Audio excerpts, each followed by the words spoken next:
อยพี่น้องปล่อยน้อยยังฝนอยู่เนาะแต่ว่าจวดๆทั้งกันพี่น้อง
ปล่อยหัวหอยพี่น้องปล่อยหัวหอย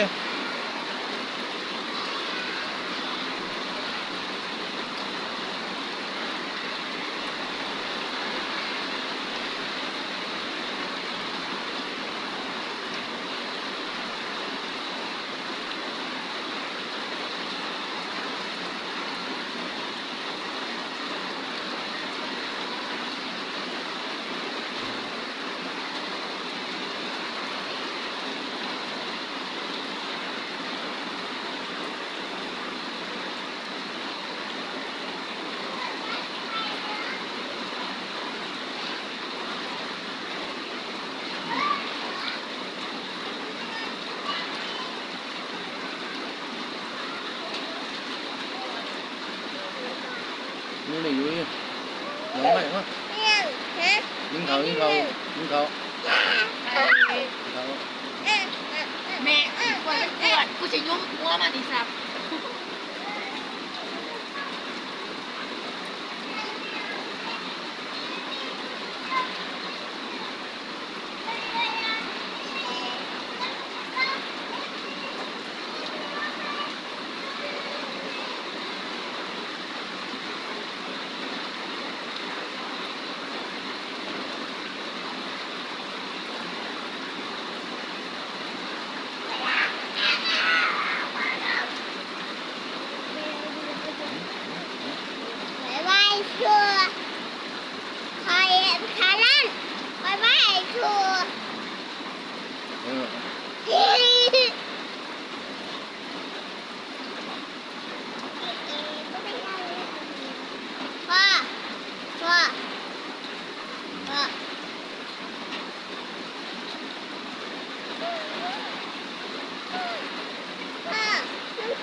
ปล่อยหัวหอย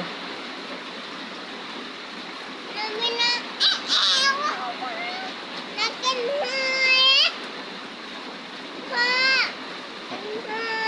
ล้วมันรู้ว่ายับไปเลย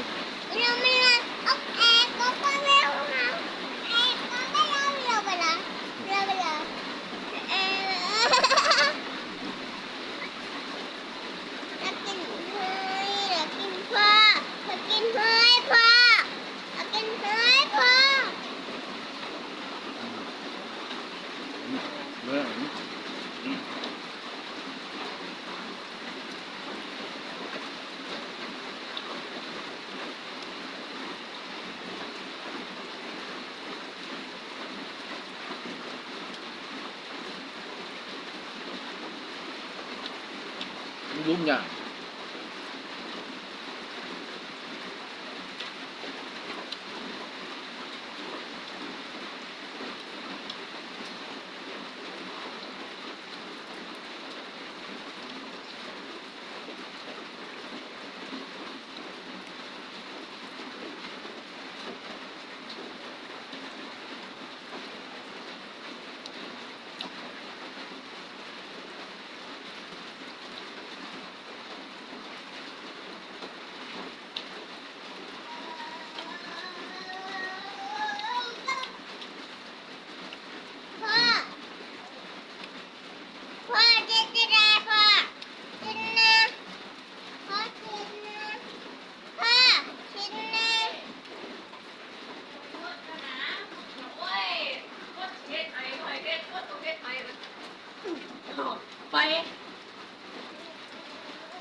น้องๆฝนตกพี่น้อง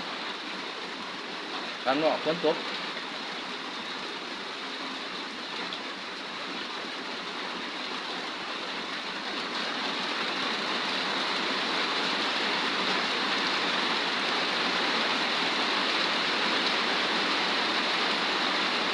บรรยากาศเสียงฝน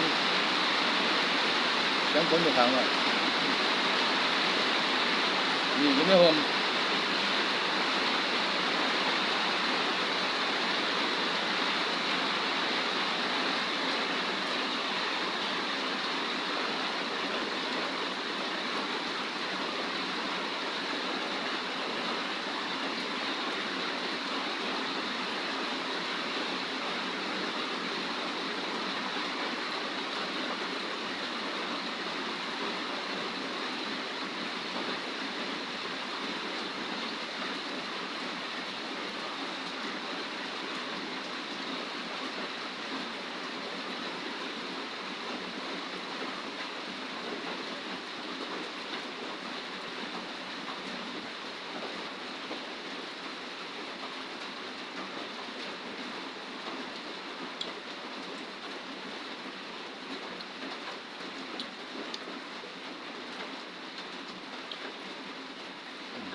ยิ้มอย่างพี่น้อง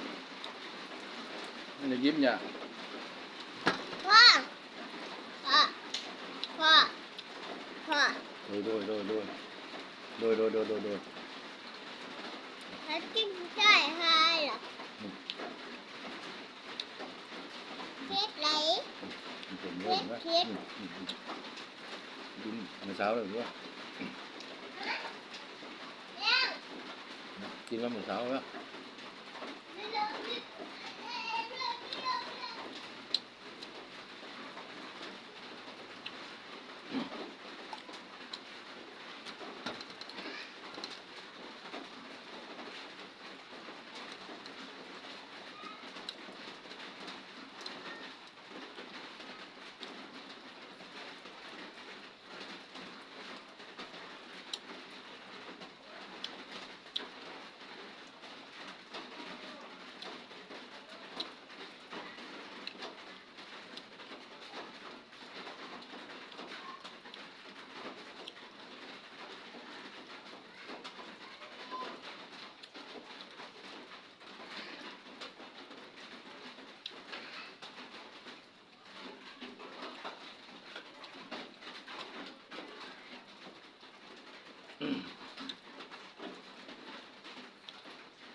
แล้วดูการของหอยผมมาสบาย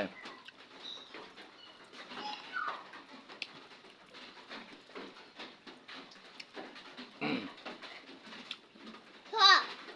พ่อพ่อโดยนั่งฮะพ่อกินข้าวลูกกินข้าวไม่กินข้าววะข้าวกินข้าววะพ่อพ่อฝากกดไลค์กดแชร์ด้วยพี่น้องเด้อกล้วยหัวหอย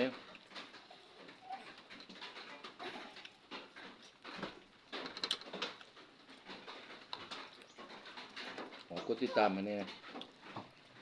ตอนนี้รันแนลส่งไม่พี่น้องพิมพ์กับบ่เขาติดตามในเพจนะพี่น้อง